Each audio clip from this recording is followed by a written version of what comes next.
I had no idea you had been stashing all that money away. And we're married, so there's no reason why I shouldn't be able to use what's ours. It's worse that you've been keeping it hidden from me and acting like you're better than me, I said, feeling frustrated. My husband and mother-in-law just kept talking like nothing was wrong. I couldn't stand listening to them any longer, so I decided to confront them with the truth. Oh, by the way, have you even checked the balance of our account recently? I asked, trying to keep my voice steady. Let me introduce myself. My name is Zephyr, and I'm going to be 41 this year. I've been married for 16 years, and before that, I worked at a company. After getting married, I quit my job and started working part-time at a local supermarket. I met my husband, Braxton, at work. Back then, I thought he was just a regular, kind man. But that opinion changed about 6 months into our marriage. One evening, while I was getting dinner ready, my mother-in-law showed up at our house without warning. Braxton wasn't home yet, so I figured there might be something urgent, and I let her in. As soon as she stepped into the living room, she sighed dramatically. Zephyr, you've just been sitting here watching TV all this time while my son, Braxton, is working hard at his job. Don't you feel bad? She said, looking down on me. I had been watching TV for a little bit, but I was in the middle of making dinner. Yes, I had the TV on, but I've been in the kitchen preparing dinner. I finished all my chores this morning, worked my shift at the supermarket, and just got back from grocery shopping, I explained, feeling frustrated but trying to stay polite. However, I still apologized. I'm sorry. But that didn't stop her. She strutted into the kitchen and started criticizing the meal I was making. Oh, dear, is this all we're having for dinner? Poor Braxton. He works so hard, and this is what he comes home to, she said, shaking her head in disapproval. I had planned on making curry with a salad, and the salad was already chilling in the fridge. Dinner's not finished yet, I replied, hoping that would satisfy her, but she didn't let up. How could you serve him such a half-hearted meal? What did you even learn at home? She sneered, not only insulting me but also taking a jab at my upbringing. At that moment, I couldn't hold it in any longer and snapped. Did you come over for something specific? She stared at me, wide-eyed, as if she couldn't believe I'd dared to talk back. Oh my, there's no need to get so angry just because I made a comment about dinner, she said, pouting like a child, and then plopped down on the couch to watch TV. I asked again, what is it that you need? It's not about what I need. Shouldn't you be offering your mother-in-law something when she comes by to visit? Have you no manners at all? She scolded me. You're so inconsiderate. Not even a cup of tea? Poor Braxton. She kept repeating, as if that phrase justified everything she said. So, I made her tea, hoping to avoid further conflict. Of course, she complained about the tea too, calling it cheap. I was younger then, still trying to avoid arguments with my husband's mother, and I thought maybe I should just tolerate her out of respect. But the more I stayed quiet, the more she took advantage of the situation. She started dropping by unannounced even more frequently, and every single time, she criticized my cleaning, said I was lazy, and found fault with anything I did. Her constant nitpicking wore me down to the point where I couldn't take it anymore. I decided to talk to Braxton about it. Hey, can you ask your mom to cut back on the number of visits? It's starting to get really stressful for me, I said, trying to stay calm. Why?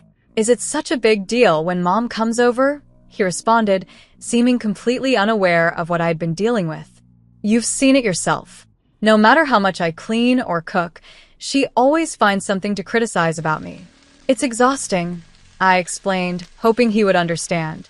Well, that's because mom just wants you to work harder, so she's a bit strict with you, he replied casually. I'm doing my best, but when she shows up without warning, I can't even finish cooking or anything, I said, hoping to get some support from him. If you're bothered, then say something to her yourself. Just remember, mom cares about us too, he said, brushing off my concerns like they were nothing. It was as if nothing I said mattered to him. No matter how hard I worked to clean the house or improve my cooking, my mother-in-law would always find something wrong and never once gave me any praise. One time, she brought over vegetables that were almost past their expiration date, and when I pointed it out, she just ignored me. This became my daily reality. She criticized everything, and Braxton refused to stand up for me or even acknowledge how it affected me. Slowly, I began to realize that I was the only one truly working to hold things together in our marriage, while both my husband and his mother took advantage of me at every turn. I ended up using the vegetables for dinner, despite knowing they were close to expiring. Of course, my mother-in-law sighed dramatically and said, "You're serving your husband and his mother these wilted vegetables?" That's when it truly hit me. She was just trying to bully me. Her constant criticisms were no longer about the house or the food. They were about putting me down. Fed up with her behavior, I decided to talk to my father-in-law. I explained how hard it was to cook meals for her when she showed up without warning and how stressful her frequent visits had become. To my surprise, he had no idea she had been visiting us so often. He apologized right away, saying, "I thought she was going out for dinner with her friends. I didn't know she was bothering you, Zephyr. I'm really sorry." "No, it's not your fault," I said, trying to brush it off, though I appreciated his apology. "She's always out and about, so I've been giving her money for meals when she goes out, but I guess she hasn't been using it for that, has she?" he asked, sounding concerned. "Unfortunately, no," I replied. He apologized again and promised to have a serious talk with her. I felt a little better, thinking things might finally get easier. But a few days later, I got a phone call from her. Her voice was sharp and filled with resentment. "How dare you run to my husband like that? You're really ungrateful," she spat, catching me completely off guard. "What? That's not true. I'm not being ungrateful at all," I said, trying to defend myself. "I've been going out of my way to check on you, and this is how you repay my kindness? You should be the one apologizing. It's audacious to claim you're inconvenienced. I'm teaching you what your upbringing failed to. You should be thankful," she snapped. "I understand, but it is a bit difficult when you come by without notice. It makes it hard to prepare meals and clean properly," I explained. She shot back, "Does a mother need to make an appointment to visit her own son's house? My parents would never do that." "You are so bold, talking back to me like this. As a daughter-in-law, you should adapt to the ways of your husband's family." No matter how much I tried to reason with her, she only got angrier. Eventually, she started yelling so loudly that I couldn't even make out her words, and then she hung up on me. I was shaken. It seemed like she had only called me because her husband wasn't around, and I didn't feel like talking to my father-in-law again would help. It seemed pointless. Even though she started visiting a bit less often, my mother-in-law didn't stop showing up completely. My husband, meanwhile, seemed oblivious to it all. He would come home, complain about work to his mother, and she would shower him with sympathy. He clearly had no intention of asking her to stop visiting. With him acting that way, my mother-in-law became even more cheerful and bold. They would sit in the living room, chatting and laughing while I cleaned, cooked, and served them. It was as if I didn't exist except to be criticized. "Zephyr, you don't respect my mom enough," Braxton would say. "That's right, Braxton. Tell her again," his mother would chime in. "And why is she only giving you a small allowance when you're the one earning the money? She's such a devil of a wife." They would continue eating the meals I had made, criticizing me as they did so. When I was washing the dishes, Braxton would casually demand, "Prepare the bath for me, too." He expected me to get everything ready, from the bath towels to his pajamas. His mother, of course, never corrected him or told him to help out. Instead, she would say, "Poor Braxton, having such an inconsiderate wife." Once again, I talked to my father-in-law about the situation, and he apologized profusely. But despite his good intentions, nothing changed.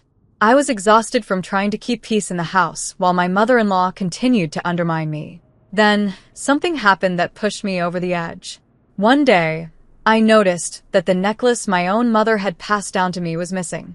I searched everywhere for it, but it was nowhere to be found. When I asked Braxton about it, he shrugged and said coldly, "You probably lost it because you're careless." I was sure I had kept it safely in my drawer, so his response only made me more upset. I couldn't shake the feeling that something was off. The mystery was solved when my mother-in-law showed up at our house again during dinner. "Mother-in-law, about the necklace." I started, trying to approach the topic carefully. "Oh dear, it's disgraceful to covet something someone else is wearing," she interrupted, with a smug smile. Around her neck was the necklace I had been searching for, the one my mother had given me. It had a very unique design with a distinctive ornament, and there was no mistaking it. There she was, wearing it right in front of me. "Please give it back." "That's my necklace," I said firmly. "How awful. Are you accusing me of stealing? Not only are you desiring someone else's belongings, but now you're calling me a criminal. It just shows how poorly you were raised," she taunted, smiling triumphantly. I was furious. Unable to control myself, I reached out to grab the necklace. At that moment, my mother-in-law let out a dramatic scream, just as Braxton walked in the front door. Without even asking what happened, he shoved me hard. I stumbled backward, hitting the wall, and crouched down in pain. Looking down at me, he put his arm around his mother's shoulders and said, "Just like Mom said, you've been bullying her while I'm not here, haven't you?" "That's right, Braxton. Zephyr has been awful to me." "I've only been trying to get along with her," his mother added, playing the victim. "No, listen to me. The necklace your mother is wearing is the one I said I lost." I tried to explain, but he cut me off. "I don't want to hear any excuses. Mom, let's go out for dinner tonight. Zephyr needs some time to reflect on her behavior." "Such a sweet boy. Braxton really is a good son," his mother cooed as they walked out the door together. I was left alone, seething with anger and shock. I couldn't believe what had just happened. My husband had sided with his mother without even listening to me, and my necklace, the precious heirloom from my mother, was still in my mother-in-law's possession. At that moment, all the frustration and resentment I had been bottling up finally reached its breaking point. That very day, I made up my mind to take revenge. I had another conversation with my father-in-law, who, as usual, listened carefully and apologized sincerely. During our talk, I found out that even he was fed up with my mother-in-law's outrageous behavior. This revelation gave me the push I needed to finally set my plan into motion. The next time my mother-in-law came over, without learning her lesson, she proudly flaunted the necklace in front of me, clearly enjoying my reaction. I decided to act calm and said, "Oh, I just remembered I forgot to buy something at the store. Could you watch the house for a little while?" Normally, she would have snapped back with some snide comment like, "How dare you ask me to do something?" But this time, she smiled sweetly and said, "Of course. Why don't you take your time? You're always so busy with housework." "Thank you. I'll be back in about 30 minutes, I said, pretending to be grateful. I left the house, my heart pounding, as I headed to the supermarket. My mind raced with thoughts. If I could get solid proof of her wrongdoings, my revenge plan could move forward. Part of me still hoped, deep down, that they would reflect on their actions and change, but I wasn't holding my breath. Exactly 30 minutes later, I returned home with shopping bags in hand. As I entered the house, I found my mother-in-law and husband sitting in the living room, already eating dinner. "You were late, so we started without you," Braxton said nonchalantly. "Dinner is more plain than usual tonight. Don't you feel bad for Mom?" I stood there, stunned. "But I asked Mother to watch the house while I ran out to buy something," I said, trying to keep my voice steady. "No more excuses, Zephyr. Be more careful next time," he scolded, becoming even more arrogant in front of his mother. Looking at the nearly empty pot with just a few pieces of vegetables left, I wasn't even angry anymore. I just felt disgusted. They hadn't even bothered to leave me any food. It was at that moment I realized there was no hope of them ever changing or reflecting on their behavior. After cleaning up the dinner mess, I went to check the trap I had set earlier. Just as I suspected, it had been triggered. Seeing that, my husband smirked at me, his expression more repulsive than ever. His triumphant smile was exactly like his mother's smug look whenever she flaunted the necklace. I couldn't help but laugh at the absurdity of it all. The day of my revenge arrived sooner than I thought. On one of Braxton's days off, both he and my mother-in-law called me into the living room. They were in high spirits, and I played along, sitting across from them as if nothing was amiss. "Hey, why didn't you tell us?" Braxton asked with a grin. "Tell you what?" I asked, pretending to be clueless. "About the bank account," he said, a note of accusation in his voice. "You had all that money saved up and you didn't think to tell us? Now you can help Mom out too." I'm not sure what you're talking about, I replied, keeping my cool. Don't play dumb. We're talking about your bank book, my mother-in-law chimed in. Oh, that, I said calmly, without any sign of panic. I could sense they were starting to get suspicious, but they were too wrapped up in their excitement to stop. They happily laid out paperwork in front of me, estimate papers for a new 2-family house. My mother-in-law gleefully explained, "We've bought a new house for both families. Isn't it great? It's a single-family house, but you and your father-in-law can live upstairs and Braxton and I will live downstairs." What do you mean? I asked, pretending to be slow to catch on. Braxton, growing impatient, explained, "We signed the contract using the money from your bank account. Paying for the house in full means no interest, and it's just smoother this way." Wait, hold on, I said, narrowing my eyes. Why would you move forward with this without even consulting me? You really hate me, don't you? My mother-in-law said dramatically. That's why you're upset. You don't want to live together. Hey, don't talk to her like that. Braxton snapped, trying to defend his mother. Who's being disrespectful here? I shot back. You too used my money without my permission, and you have the nerve to accuse me of being rude? The room fell silent. They both looked at me, shocked that I was standing up for myself. What's wrong with you? Braxton finally muttered. People with bad manners always have sharp tongues. I struggled to hold back my laughter at how ridiculous they sounded. They had no idea what was coming. Despite how awful they had been, I had no regrets about what I was about to do. We found the perfect house, my mother-in-law continued, ignoring my growing frustration. We've already signed the contract. It's too late now, so you don't have a choice. Braxton added, we didn't know you had saved up so much. And since we're married, there's no reason you should complain. It's shared property. That's right.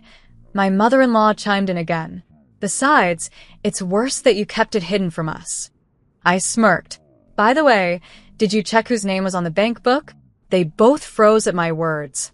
Slowly, they glanced at the papers and back at me, their faces draining of color. What the hell is this? Braxton stammered. It's exactly what you see, I said, unable to hide my amusement. Why is someone else's name on the account? Braxton demanded, confused. I never said it was my bank account, did I? I replied, savoring the moment. So, what does this mean? You stole someone else's bank book? My mother-in-law spat. Who's the real thief here? I asked, my voice calm but cold. You went out of your way to break into a locked drawer and take something that wasn't yours. But you were hiding it, she protested. Oh, so it's okay to steal from your daughter-in-law if she's hiding something? I shot back. I guess that's how you were raised. Don't talk to Mom like that, Braxton shouted. You should watch your mouth. Do you even know why your father gave me that bank book? I asked, enjoying the look of confusion on their faces. They had no idea what was coming next, and I was ready to drop the final bombshell. Lately, I had noticed my mother-in-law's spending habits had spiraled out of control. Not only that, but both she and my husband had taken a vacation, claiming time off from work under false pretenses. They had lied to his company, saying things like he had a fever or had gone back to visit his parents. I knew this because I got a call from his department head, who was shocked when I revealed the truth. Realizing they were caught, my husband and his mother exchanged nervous glances. But I wasn't about to let them off the hook that easily. Just then, the doorbell rang. The timing couldn't have been more perfect. I walked to the door and welcomed our guest into the living room. When the two of them saw who it was, they let out a small gasp. My father-in-law had arrived. I had called him earlier, and now he stood before them, his face filled with disappointment. Why are you here, Dad? My husband stammered. I've told you countless times not to cause trouble for Zephyr. My father-in-law said firmly, his voice calm but stern. But. My mother-in-law tried to protest, but he cut her off. There are no buts about this. When will you two start behaving properly? He demanded, his patience clearly worn thin. My husband looked down, trying to find an excuse. Dad, she had your bank book. So, what if she did? My father-in-law snapped. And stop calling her she like that. I didn't raise you to be so disrespectful. You're too old to still be calling your mother Mom all the time. It's embarrassing. And if you can't respect your wife, what's the point? But she doesn't treat me well either, my husband whined. Are you saying you're not being treated well? I've worked hard to make sure you had a comfortable life, and I even saved up a decent amount of money. I let you live the way you wanted without any financial restrictions. And now, you expect me to ignore how you've mistreated your wife.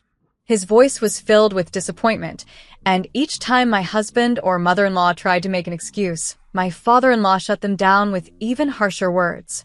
They were left speechless. Then he delivered the final blow. As for that bank book, I gave it to Zephyr. I told her to take it as a nuisance fee because I'm fed up with how much trouble you two have caused, despite all my warnings. Both of them stared at him in disbelief. And to think, after all that, you went and used the money to buy a house. What more do you want from me? Neither my husband nor my mother-in-law could say anything. My father-in-law took her by the arm and led her out of the house. But before they left, I pointed to the necklace around her neck, the one she had stolen from me. My father-in-law quickly demanded that she hand it over, and I was able to recover it at last. As they left, my husband seemed to grasp what was happening. He forced his mother to bow her head in apology before she disappeared through the door. But it was too late for apologies. In the now quiet living room, I pulled out the divorce papers and placed them in front of my husband. He looked completely deflated. Why? Why are you doing this? He asked, confused. Why? I repeated, incredulous. After everything that's happened, you still think we can stay married? But you're only mad at Mom, he pleaded, trying to shift the blame. Of course I'm furious with her, but I'm disgusted with you too, I said bluntly. No, I won't agree to the divorce, he said stubbornly. Then we can take this to court, I replied. You'll have to explain everything you've done there. And don't forget, your company will find out about your lies. His eyes widened in fear. What? No, you're bluffing. Oh, I'm not bluffing, I said, enjoying the look of panic spreading across his face. We've got it all on camera. We recorded you and your mother breaking into the locked drawer and taking the bank book. No, you're lying, he protested weakly. It's funny how you can accuse others of being thieves when you're the one stealing, I said, shaking my head. What kind of upbringing did you have? Why would you do this? He asked, still not understanding the gravity of the situation. All of this will become public if we go to court. And by the way, you'll be responsible for paying back the $600,000 you stole from your father, along with compensation to me and the court fees. What are you going to do now? He sat there in stunned silence. How can you be so cruel? He finally muttered. Cruel. I laughed bitterly. You still don't get it, do you? Maybe we should have her father come in and explain it to you again. I handed him the divorce papers, and with that I was finally free. My husband was left speechless and defeated. As for the $600,000, my father-in-law insisted I keep it as compensation for all the trouble I'd been through. Under his supervision, my ex-husband and mother-in-law were forced to work tirelessly to repay him every cent, which amounted to around 120 million yen in total.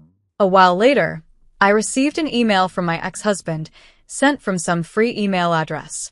It was a pitiful attempt at reconciliation, but I didn't even bother reading it. I deleted it without a second thought. Now free from all the stress they had caused me, my health improved dramatically. With the money I received from my father-in-law, I've been able to live life on my own terms, enjoying my freedom and peace.